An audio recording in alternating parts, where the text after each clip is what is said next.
సింగమల అనే అడవిని కంఠి అనే సింహం పాలిస్తుండేది. దానికి నక్క, కాకి అనుచరులుగా ఉండేవి. ఓ రోజు కాకి ఎగురుకుంటూ వచ్చి, మన అడవికి దూరంగా ఉన్న ఎడారిలో ఒంటెను చూశాను. దాన్ని వేటాడగలిగితే మనకు వారంపాటు ఆహారానికి సమస్య రాదు అని చెప్పి సింహాన్ని, నక్కని బయల్దేరదీసింది. కాని ఎడారిలోకి అడుగుపెట్టగానే అక్కడి వేడికి సింహం, నక్కల కాళ్లు కాలి నడవలేకపోయాయి. దాంతో కాకి ఒంటె దగ్గరికెళ్ళి, మిత్రమా, నువ్వు మా రాజు సింహాన్ని, మంత్రి నక్కని అడవిలో దించగలవా అని అడిగింది.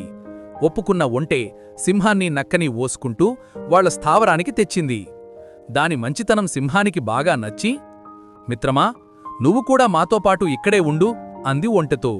సింహం ఉన్నపళంగా తీసుకున్న ఈ నిర్ణయం నక్కకి, కాకికి బొత్తిగా నచ్చలేదు. అవి ఓ ఉపాయం పన్నాయి. మహారాజా, కాళ్లు కాలడం వల్ల మీరు ఇప్పట్లో వేటాడలేరు.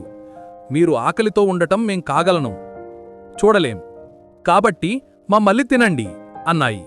అది విన్న ఒంటె, వాళ్ళని వదిలే రాజా, నన్ను చంపితే మీ ముగ్గురికి వారంపాటు ఆహారం కాగలను అంటూ ముందుకొచ్చింది. నక్కా, కాకి ఆ మాట కోసమే ఇలా నాటకమాడాయని సింహానికి అర్థమైపోయింది.